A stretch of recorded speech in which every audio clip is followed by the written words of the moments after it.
What's up guys, this is Cody here. And if you guys aren't aware, the WWDC for Apple, or the Worldwide Developers Conference, was today. So if you guys didn't either watch the stream or if you weren't following me on Twitter and received like 1,000 tweets that I sent out while I was live tweeting the event, then maybe you don't know all that was released or all that was announced. So let's go ahead and do a quick recap of everything that was announced at WWDC. So first things first, we have iOS 8.4 and the jailbreak. So we were hoping that today iOS 8.4 would be released and then Pengu would release a jailbreak tool allowing us to jailbreak that newest firmware. But alas, that did not happen. We're gonna have to wait another 3 weeks because iOS 8.4 is going to be released on June 30th. So we have a little bit more ways to go, but I mean, at this point, who really cares? I mean, we've been waiting for quite some time. Actually, probably everyone cares. I'm sorry I even said that. But now that we have that out of the way, we can talk about iOS 9. So iOS 9 is probably not going to be released until September when the new iPhone comes out. But if you have a developer's account and you're enrolled in the developer's program, you can actually download iOS 9 right now. Now I have a developer's account, so I downloaded iOS 9 on my iPad and my iPhone 5S. I still have a jailbreak on my 6 Plus, that's why I didn't upgrade that one. But if you guys want to see a full featured video of showing everything you can do in iOS 9, all the cool stuff, hands-on, then be sure to hit that like button on this video. That way I know you guys want to see that. Now aside from iOS 9, we actually have a new operating system as well, and that's OS X 10.11 El Capitan, which I don't get at all. I don't know who signed off on that, but whatever. Now in El Capitan, there's actually not a ton of new massive features that you're going to see on the operating system, but performance has actually increased a ton. But in this video, I just want to focus on iOS 9. So in iOS 9, there's actually going to be a new native app, and that app is called News. So if you guys are familiar at all with Flipboard or ever played around with that app, it's actually very similar to that. That's kind of the feel that I got. You open it up and then you select what you're interested in, and then it creates a feed for you. It's all interactive. You can get videos, you can get pictures, you can get all this cool stuff while you're browsing through the application itself. It looks like it could be a very good competitor to Flipboard. I mean, Apple usually does a pretty good job with their apps, so it'll be really interesting to actually see this. This is something that's not actually on the beta right now, so I can't mess with it, I can't show it to you, but it is still pretty cool looking, and I look forward to checking it out. Now, the new update for the Notes app is available in iOS 9 Beta 1, and it's like a full-fledged word processor at this point. You now have these new tools that will allow you to add pictures. You can add basically notes from any application just by hitting the share sheet. You can draw pictures if you want to. There's all kinds of stuff that you can do with this new Note app that looks really, really interesting. I'm actually pretty curious to see if the updated Notes is going to be able to pull me away from Evernote, because I use Evernote all the time. So it's going to be pretty interesting to put the two and two side by side and see which one actually comes out on top. I guess we'll have to see after some usage of the new Notes app. So in the Maps app, you'll notice there's going to be a few UI tweaks. You'll also notice when you search for an address, when you tap on that search bar up there, you'll actually see 8 new icons. And that's going to be food, drinks, shopping, fun, transportation, travel, services, and health. So you can actually tap on those, and it's going to show you those locations that are actually nearby. So if you tap on food, it'll show you nearby food. If you tap on drinks, of course, it'll show you a place to get drinks nearby. So that's a really nice feature, because I know that I'm always hitting Siri and I say food nearby or pizza place nearby, and it usually does a terrible job. So hopefully they've actually updated that as well, and it does a much better job in terms of finding nearby locations. Now there's not only the nearby feature, there's also a new transit feature. Now this is actually going to give you public transit information with routes and directions. So it's going to be customized for each city where it's available. Now it's not available in a whole lot of places right now, but hopefully by the time that iOS 9 actually rolls out, we'll see some more cities that it's going to be available in. Apple Pay also got an upgrade, so you can actually make purchases with your Discover card, your Kohl's, JCPenney credit card, even reward cards like Dunkin' Donuts, DD Perks, Walgreens, My Panera, and much more. Now, when we talk about iOS 9, we have to talk about iOS 9 on the iPad, because the iPad actually gets a massive upgrade, and it's really, really intriguing and makes me want to even probably use my iPad more just for this upgrade.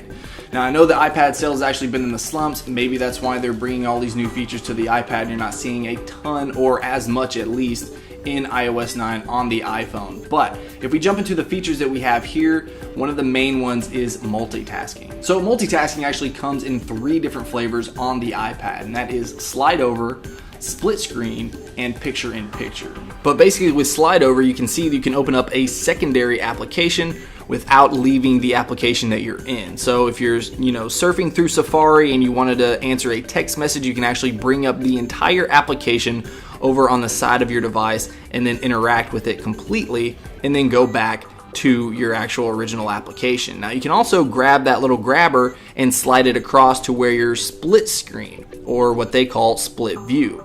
So then you can interact with both of the applications at the exact same time, and it's really awesome. It allows you to multitask on a whole nother level rather than having to use the app switcher like you would normally have to. Now we also have picture in picture, so if you bring up basically a video from your videos app and start watching that, you can actually pop that video out and have it in the foreground as you continue working in the background. Now you can lock this in on the 4 corners, and there's actually 2 sizes that you can use for that video. So a pretty awesome feature right there. Now QuickType actually got an upgrade as well. You can see right here that we actually have a lot more useful tools that we didn't have previously, such as the shortcut bar. We have easy text selection, which is basically like swipe selection if you're familiar with jailbreak tweaks, as well as using keyboard shortcuts on any third-party keyboard. Now Siri actually understands natural language much better than it did before. So you can say things like, show me pictures from Jerry's birthday party, and they would be able to pull up all the photos from Jerry's birthday party. So that's just a really nice feature, and it's something that Siri has been lacking for quite some time. And I think, in my opinion, Siri's behind the game, so I'll be really interested to see how well Siri performs in iOS 9. Now, not only that, but Siri is now a proactive assistant according to Apple. So what that means is that Siri will literally learn your routine and what apps you use in specific locations of your house and things like that. So for instance, let's say that you wake up every single morning, you grab your phone, you plug in your headphones, you listen to music, and you go for a run. Well, once Siri learns that you do that every morning, that means when you wake up, you plug in your headphones, it's actually going to activate the now playing. So you don't have to go into your music app, you don't have to start playing it or anything like that. Just when you plug in your headphone jack, it's actually going to pull that up and allow you to start playing it right there. So just a nice little feature, and we'll see how well it actually works when it really comes down to it. Now you also notice that Spotlight actually got a bit of an overhaul as well. So right up there at the top, you'll notice that we have our relevant contacts that we can tap on, we can message them, call them, set up a meeting, anything like that. Right below that, we have our suggested applications. Below that, we have our places that are nearby, so you can use that just like you could within the Maps app. And then right below that, we also have in the news. So it's basically just bringing that most commonly searched content right there on your screen before you actually do anything. So a nice feature, and maybe it will get me to use Spotlight a little bit more. Now with iOS 9, Apple is claiming that you're going to get an hour longer battery life. And the way that they did that is basically they trimmed down the applications that were power hungry or battery hungry, so it's not going to be using as much battery. Second,